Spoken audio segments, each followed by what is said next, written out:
네, 5.15절을 시작하도록 하겠습니다. 5.15절은 투포트 시스템 어프로치가 되겠습니다.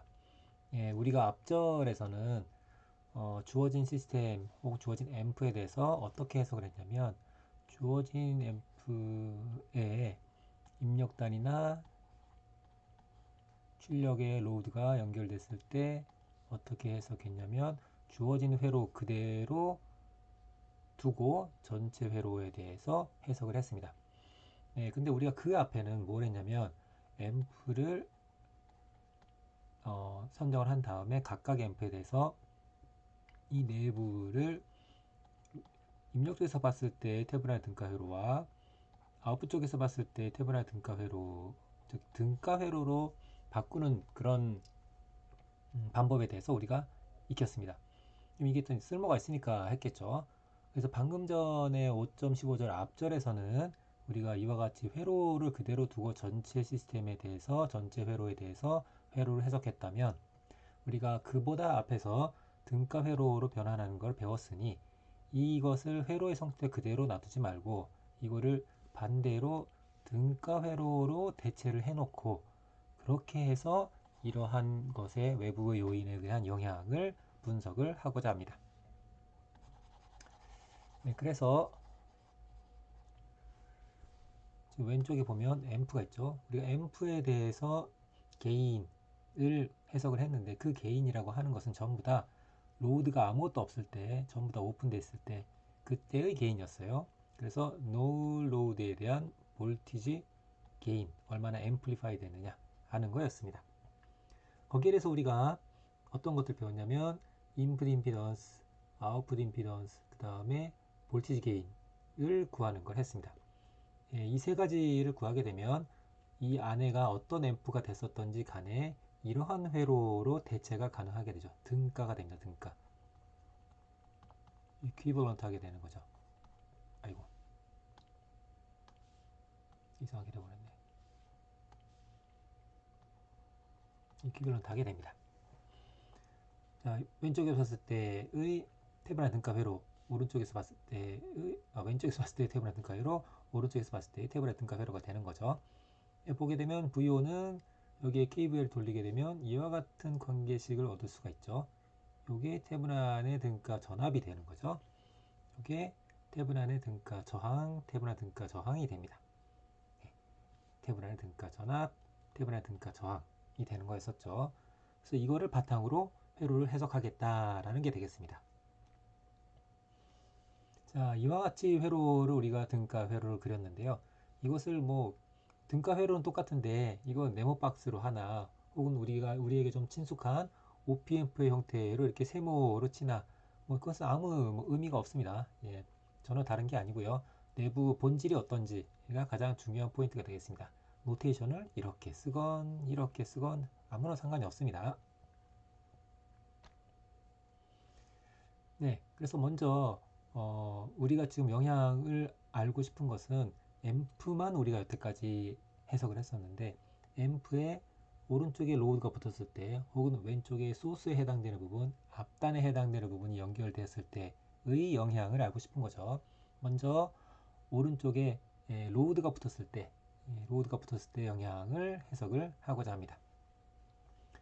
네, 그렇다면 여기 이제 앰프가 이렇게 있었는데 앰프를 이와 같이 등가 회로 형태로 대체를 하고 아까 전까지는 그 전까지는 여기가 오픈이었었죠. RL이 무한대인 경우랑 마찬가지였었죠.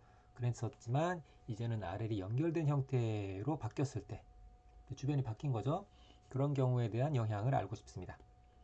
그래서 이게 RL이 무한대였으면 아무것도 없었으면 오픈이었었으면 즉 RL이 무한대였었으면 그때는 VO는 얼마가 됩니까?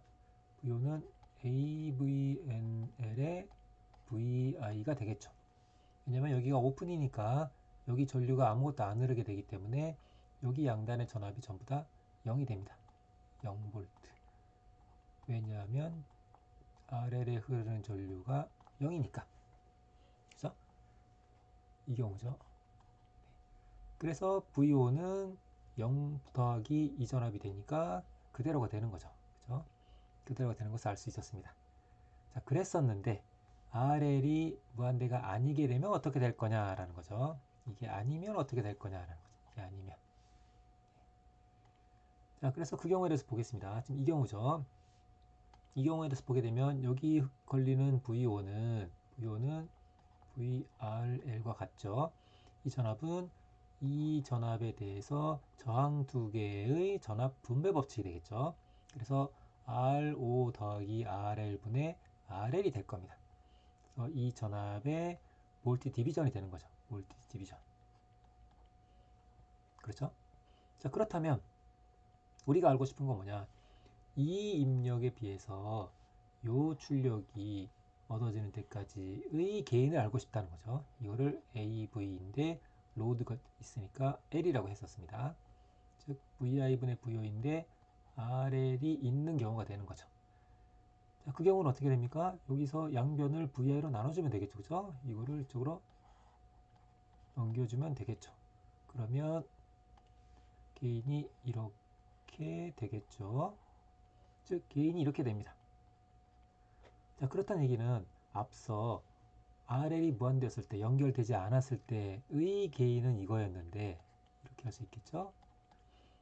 이 개인에서 앞에 이만큼이 새로 곱해진 거랑 같죠. 근데 이 새로 곱해진 것은 뭐 클리어하게 1보다 작다는 걸 알 수가 있습니다. 왜냐하면 분모가 더 크니까 당연히 그렇겠죠. 따라서 우리가 알 수 있는 것은 로드가 연결되게 되면 로드가 없을 때에 비해서 더 작아지는구나 라는 것을 알 수가 있습니다. 네, 작아지는구나. 네, 이게 너무 당연하다라는 것을 알 수가 있죠. 네, 하단에 커런트 게인에 대한 게 있는데요. 커런트 게인은 우리가 지금 별로 관심사가 아니기 때문에 그냥 넘어가도록 하겠습니다. 네, 그리고 이것은 IO를 어떻게 정의하느냐에 따라서 또 달라지는 부분이 있어서 혹시라도 여러분들이 이거를 뭐라 그럴까 무조건 이렇게 되는 것처럼 무조건 여러분들이 외워야 되는 공식인 것처럼 오해를 할까 봐서 조금 걱정되는 부분이 있는데요. 그래서 이 부분은 일단 넘어가도록 하겠습니다. 자, 방금 전에는 우리가 RL이 연결됐을 때의 영향을 살펴봤습니다. RL이 연결됐을 때. 근데 RL이 연결해서 영향을 살펴봤는데 우리가 요거를 그대로 활용할 수 있었던 이유는 이 AVNL이라는 값이 RL이 없을 때에 대한 것이라고 하는 게 여기 이미 명시가 되어 있기 때문에 그랬던 거죠. 영향을 안 받으니까. 예. 영향을 받을 만한 소지를 애시당초 정의에 의해서 아예 잘라버린 거죠. 자, 이번에는 RS에 대한 영향을 살펴보도록 하겠습니다. 지금 로드는 없고 앞단에 뭔가가 연결되어 있었을 테니까 그 앞단에 무엇인가가 연결됐을 때의 영향을 살펴보고자 합니다. 자, 물론 여기 네모 박스로 된 부분은 앰프가 되겠습니다. 앰프를 우리가 이와 같이 등가 회로 형태로 바꿨다라고 생각하는 거죠. 제가 지금 계속 앰프라고 얘기해오고 있지만 사실은 앰프가 아니라고 생각해도 아무 상관이 없습니다. 임의의 회로라고 생각해도 상관이 없습니다. 단지 우리가 지금 앰프로 활용하는 경우에 대해서 보고 있기 때문에 제가 앰프라고 얘기하는 것 뿐이지 앰프가 아니라 임의의 회로가 있었고 그 회로를 투포 시스템의 형태로 등가 회로 형태로 바꿨다고 여러분들이 인식을 하면 되겠습니다. 예, 마찬가지로 이 내부에 보게 되면 인풋 임피던스, 아웃풋 임피던스, 그 다음에 볼티지 게인 이 세 가지 형태로 구성이 되어 있습니다. 예, 구성이 되어 있는데요. 예, 이 인풋 임피던스는 여기에 RS가 연결된다고 해서 영향을 받지 않습니다. 왜냐면 이거는 어떻게 됩니까? 여기서 봤을 때 이쪽으로 있는 회로 몽땅 다에 대한 영향이잖아요. 몽땅 다에는 태분화 등가 회로죠. 따라서 이거는 영향을 주지 않습니다. AVNL 같은 경우에도 여기서 봤을 때 이쪽으로 했을 때 VI에서 VO까지의 개인입니다. 물론 로드가 없을 때죠. 그렇죠? 그렇기 때문에 당연히 RS하고는 아무런 영향이 없습니다. 예, 영향이 없다. 그러니까 그냥 이렇게 회로를 그려서 해석을 해도 괜찮다는 것을 알 수가 있게 됩니다. 다만 이 아웃풋 임피던스라고 하는 것은 이거에 의해서 영향을 받을 수도 있고 안 받을 수도 있습니다. 예, 우리가 앞서서 봤던 여러 가지 컨피그레이션 중에서 예를 들면 이미터 팔로우라든지 그 다음에 또 어떤 게 있냐면 컬렉터 피드백이라든지 이런 걸 보게 되면 아웃풋 임피던스라고 하는 게 RS에서 영향을 받을 수도 있다라는 것을 봤었어요. 그런 경우는 이제 여러분이 조심해야 되겠죠. 자, 그러면 여기서 우리가 알 수 있는 것은 이 VS와 VI와의 관계를 보면 역시나 RS와 GI 혹은 RI의 볼티지 디비전의 관계를 갖고 있다는 것을 알 수가 있습니다. 즉 VI는 VS에 대해서 RS와 RI의 볼티지 디비전이라는 얘기죠. 즉 이렇게 생긴 볼티지 디비전이라는 것을 알 수가 있습니다. 볼티지 디비전이라는 것을 알 수가 있죠. 자, 따라서 얘가 크면 클수록 얘는 앞에 곱해지 vs 앞에 곱해지는 이 팩터는 1보다 점점 작아지게 된 거라는 것을 여러분들이 예상을 할 수가 있겠죠. 마찬가지로 이게 없으면, 즉 없다고 하는 것은 0을 얘기하는 겁니다. RS가 만약에 0이면 그러면 이 전압이 그대로 여기 전달되니까 VS분의 VO나 VI분의 VO가 같아질 텐데 RS가 여기에 끼어 들어가게 되면 방해를 하게 되면 그러면 VS분의 VO는 VI분의 VO에 비해서 점점 그 비율이 작아질 거다라는 것을 알 수가 있습니다. 자, 그래서 AVS를 구해보면 즉 VS에서 왼쪽 끝에서 오른쪽 끝까지의 게인을 구해보면 이거는 다시 나누게 되면 VI로 중간을 나누게 되면 VI로 곱하고 나누고 했으니까 똑같죠. 여기서부터 여기까지의 게인과 또 여기서부터 여기까지의 게인 두 개의 곱의 형태로 나눌 수가 있고 이거는 지금 현재 여기서부터 여기까지의 게인은 현재 여기가 오픈이니까 RL이 무한대죠. 오픈의 형태이기 때문에 게인이 이것과 같다는 것을 알 수가 있습니다. 여기서부터 여기까지 볼티지 게인은 아까 전에 했었죠. 이렇게 되는 것을 알 수가 있었죠. 예. 따라서 전체 게인은 그 두 개의 곱의 형태가 되기 때문에 이렇게 되는 것을 알 수 있습니다. 마찬가지로 이 값은 이 절대값을 얘기하는 겁니다. 크기는 AVNL만 있는 경우보다 당연히 작아지게 되겠죠. 왜냐하면 이게 항상 1보다 작을 테니까 그렇다는 것을 알 수가 있게 됩니다. 자, 그럼 그 두 개를 한꺼번에 다 연결해 볼까요? 왼쪽에도 앞단이 연결돼 있고 오른쪽에도 뒷단이 연결됐다고 생각을 합시다. 제가 그 전부터 여러 번 반복해서 얘기하지만 오른쪽에 여러분들이 뭐가 연결될지 모르겠지만 그것을 태블 등가 회로로 고치게 되면 이와 같이 고칠 수가 있습니다. 지금은 그냥 그 로드 저항이라고 보통 텍스트북에 많이 나와 있지만 이게 설령 다음번 앰프가 될 수도 있어요. 여기서 앰플리파이 시킨 다음에 아직도 그 증폭비가 전압의 커진 그 비율이 모자라서 한 번 더 할 수도 있겠죠. 뭐 또 한 번 더 할 수도 있습니다. 그럼 여기가 다음번에 들어가게 될 신호가 들어가게 될 앰프일 수도 있는 거죠. 그러면 그 앰프를 할지라도 이거를 등가회로 고치게 되면 이런 형태가 되겠죠. 여기 지금 현재 앰프지만 그럼 마찬가지로 이것은 이 다음번 앰프의 인풋 임피던스가 되는 겁니다. 이렇게 되고 다시 또 이렇게 할 수 있는 거죠. 네. 이렇게 설령 그림이 그려진다 회로 등가 회로가 된다 할지라도 어쨌든 여기서 오른쪽을 보게 되면 태블릿 등가 회로는 요거 하나 있는 것과 같게 되는 거죠. 그렇기 때문에 여러분이 이와 같은 형태로 다음 단을 등가 회로 형태로 바꿀 수가 있다. 어느 경우든지 이렇게 된다. 즉 이렇게 저항 하나로 하는 것이 일반적인 경우를 대변할 수 있다는 것을 알 수가 있습니다. 유사하게 앞단도 마찬가지죠. 앞단이 이렇게 있는데 앞단의 회로가 어떻게 생겼는지 모르겠지만 앞단에 그냥 여기 뭐 예를 들어서 마이크가 있어서 그 마이크의 신호음과 마이크가 갖고 있는 내부 저항의 형태로 이렇게 등가 회로가 될 수도 있겠지만 앞단이 또 앰프였었을 수도 있는 거죠. 앞단에서 신호를 증폭시키고 그 신호 증폭비가 아직 모자라서 한 번 더 증폭을 할 수도 있습니다. 그런 경우에도 앞단에 또 뭐 이렇게 있겠죠. 앞단에 인풋 임피던스가 있었을 텐데 이런 경우에도 오른쪽에서 왼쪽을 보게 되면 앞쪽을 보게 되면 역시나 이런 등가 회로가 있는 것으로 여러분들이 생각할 수가 있습니다. 이것은 여기에 영향을 주지 않기 때문에 그런 경우라 할지라도 이것을 쭉 없애고 이렇게 모델링을 할 수가 있습니다. 즉 이렇게 모델링 됐다고 하는 것은 앞단에 무엇이 연결되어 있었던지 간에 그것을 일반화시킨 거라고 할 수가 있겠습니다.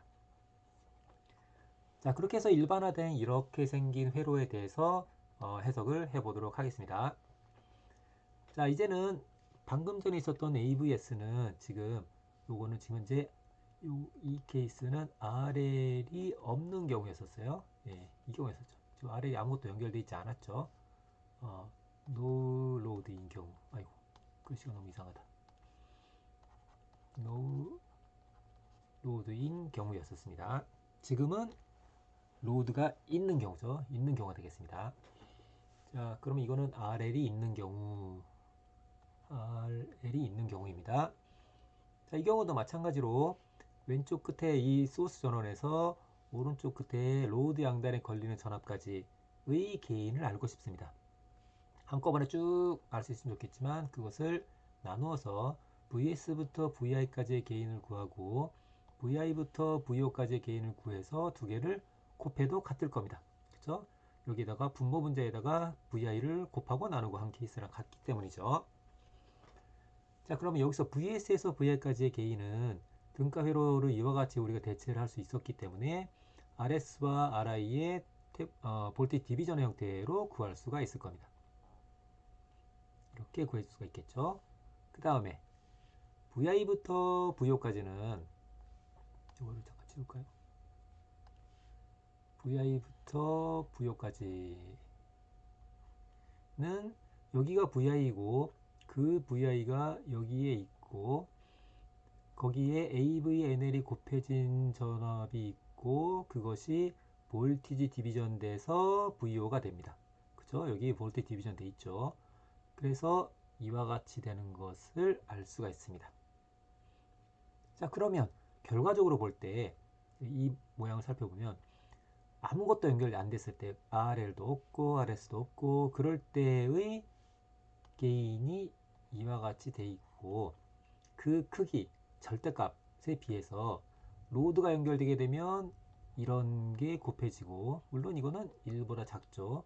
따라서 AVL은 크기가 아이고 이렇게 쓰지 말고 따라서 AVNL에 비해서 AVL의 크기는 더 작아지게 되고 거기에 또다시 1보다 작은 게 또 곱해졌죠. 그렇죠? 이게 AVS죠. 이거의 크기는 다시 또 작아질 거다 라는 것을 알 수가 있습니다. 네, 밑에 있는 수식은 앞서 얘기했던 것처럼 커런트 게인에 해당되는 건데요. 이것은 제가 생략을 하도록 하겠습니다.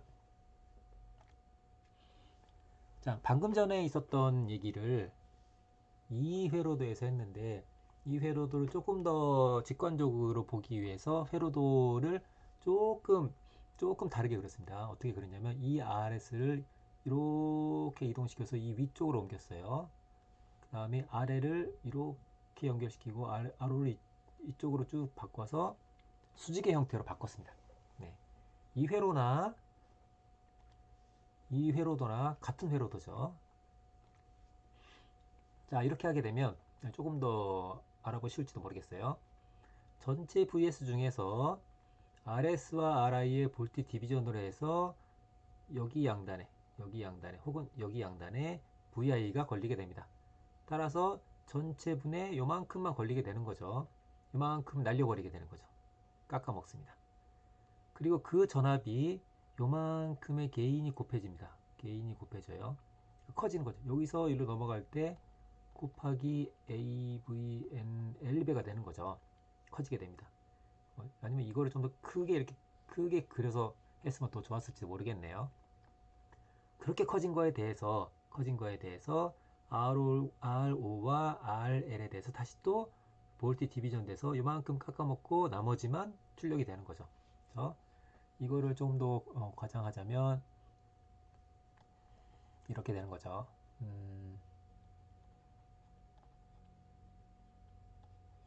이렇게 VS가 있고 RS가 있고 여기에 RI가 있는데 여기 양단이 VI인 거죠. 그게 커져서 이렇게 돼서 AVNL의 VI 요만큼 커지는 거죠. 예, 이렇게 커진 거죠. 커져서 그 중에서 RO가 있고 RL이 있고 해서 여기 양단의 전압이 VO가 됩니다. 네, 이런 거죠. 네. 예, 그래서 여기 지금 전체 게인이라고 하는 것은 항상 예, 이런 것들이 붙게 되면 줄어든다라는 것을 알 수가 있고요. 예, 그 줄어드는 비율은 이게 커지거나 이게 줄게 되면 더욱더 줄어든다는 것을 알 수가 있습니다. 왜냐하면 아까 전에 이런 게 붙기 때문이죠. 그렇죠? 자, 그런데 이게 사실은 좀 제가 이렇게 쓰긴 했지만 RS의 값이 커진다, RL의 값이 작아진다고 하는 것은 그 절대적인 값의 수치가 중요한 게 아니고 비율이 중요합니다. 비율이. 자, 앞서 있었던 이 관계식을 다시 한번 써볼게요. 자, 여기 지금 보게 되면 어떻게 됩니까? 앞서 여기서 곱해지는 게 뭐죠? RS 더하기, 아이고, 파란색으로 하자.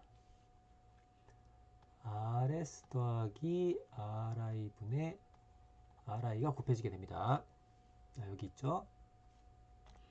자, 이것은 제가 앞서서 몇 번 얘기한 적이 있지만 분모 분자를 RI로 나누게 되면 이렇게 되겠죠.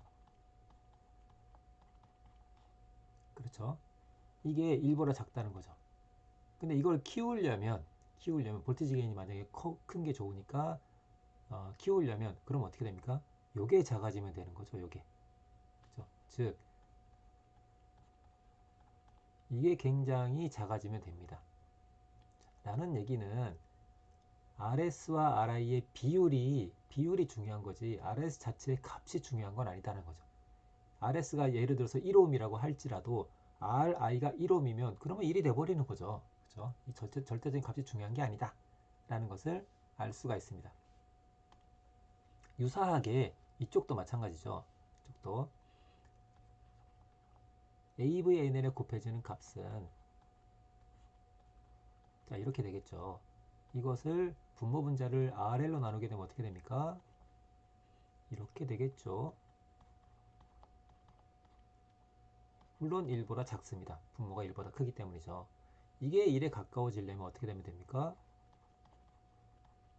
이게 굉장히 작으면 되는 거죠. 즉 RL이 크면 좋은데 RL이 절대적인 값의 수치가 중요한 게 아니라 RO와 대비해서 그 비율이 얼만큼 크냐가 중요한 거죠. 그죠? 네, 그게 중요합니다. 이게 만약에 1메가옴이라 할지라도 RO가 1메가옴이면 그럼 나눗셈하면 1이 돼버리는 거죠. 그럼 이게 2분의 1이 되는 겁니다. 절대적인 값이 수치가 중요한 게 아니라 비율이 중요하다라는 것을 알 수가 있습니다.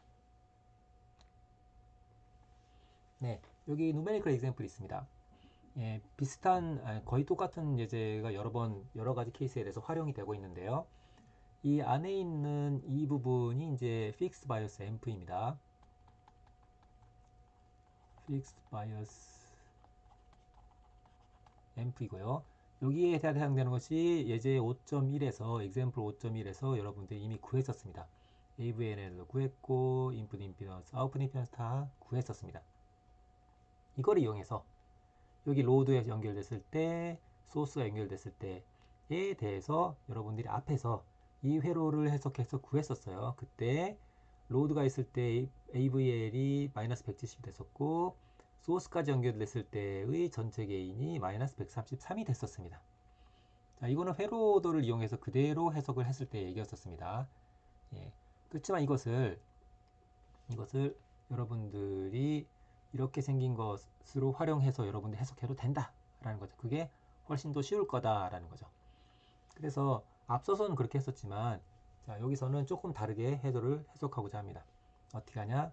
회로도로 두는 게 아니고 등가 회로로 바꿔서 하겠다라는 거죠. 만약에 이 등가 회로가 앰프였었고, 뭐 꼭 앰프였어야 하는 건 아니지만 어쨌든 예를 들어서 앰프였었고 그 앰프를 해석했더니 이와 같았었다고 합시다. 그러면 이렇게 그릴 필요도 없이 그냥 이렇게 그려도 다 알아들을 수 있다는 거죠. 어차피 파라미터가 이렇게 이렇게 이렇게 세 개라는 것을 알 수 있기 때문이죠. 네. 각각의 수치가 이렇다라는 것을 그냥 네모 박스에다가 숫자만 써도 다 알아들을 수 있다는 거죠. 자, 그럴 때 소스의 앞단에 있는 거에 태블릿 등가 저항이나 뒷단에 연결될 로드에 대한 영향을 쉽게 알 수 있죠. 그러면 이 관계가 어떻게 됩니까?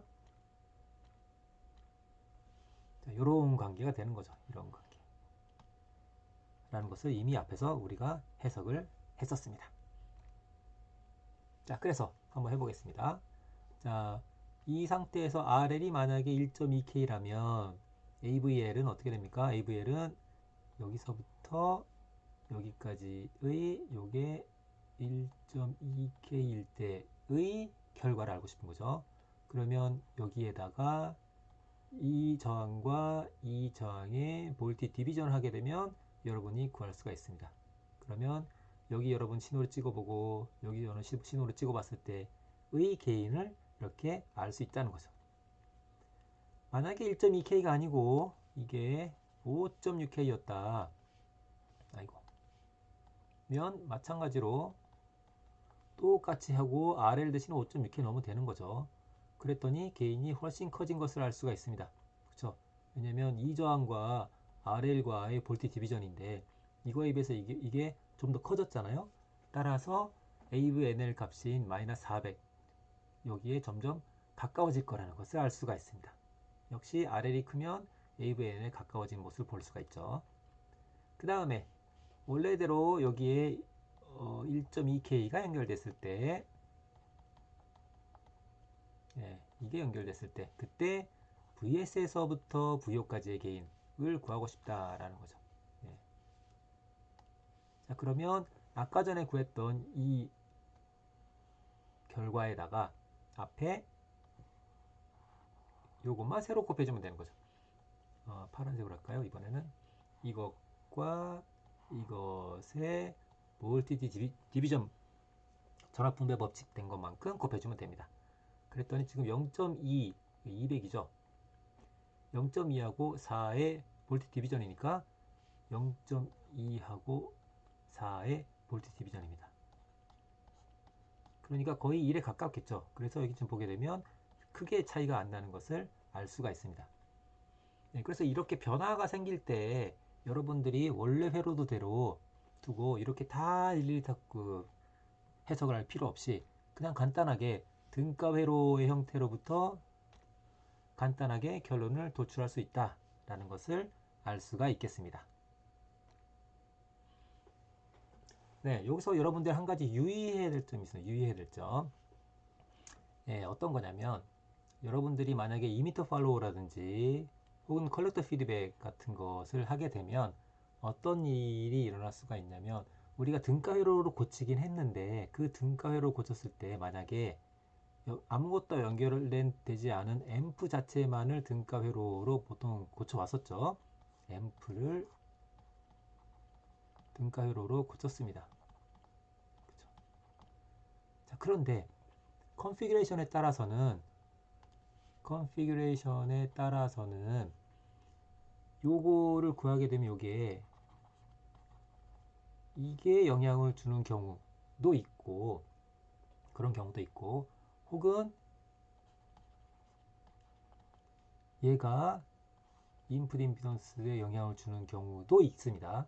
그런 경우도 있기 때문에 그런 경우가 내가 지금 다루고 있는 컨피그레이션이 회로의 특성이 서로 바깥에 붙게 되는 녀석이 인풋 임피던스나 아웃풋 임피던스에 내가 모델을 대체하는 것에 영향을 주는지 안 주는지 그거를 제대로 여러분들이 인지하고 있고 그것을 인지된 것을 반영을 해서 해석에 반영을 해야 됩니다. 일반적인 픽스 바이어스나 이미터 바이어스나 볼티 디바이더 바이어스나 이런 회로들은 영향을 주지 않습니다. 네, 그렇지만 이 이미터 팔로우라든지 컬렉터 피드백 같은 경우에는 서로 영향을 줄 수도 있기 때문에 그 부분을 잘 고려를 해서 여러분들이 해석을 하면 해석을 하는 데 있어서 오류가 발생하지 않겠습니다. 제가 항상 하는 얘기지만 여러분들이 무엇을 하든지 간에 내가 지금 갖고 있는 툴이나 내가 지금 사용하고자 하는 알고리즘이나 혹은 이론이나 이런 것들이 적용 가능한 범위가 어디까지인지, 그 다음에 혹은 거기에 들어가고 있는 가정이 어떤 것인지, 그 가정에 사용된 조건이 여기에는 저촉이 되는지 안 되는지, 그것을 항상 유의하고 활용을 해야 됩니다. 여러분들이 어떤 툴을 쓰든 이론을 쓰든 마찬가지입니다. 그 부분은 항상 유의해 주기 바라겠습니다.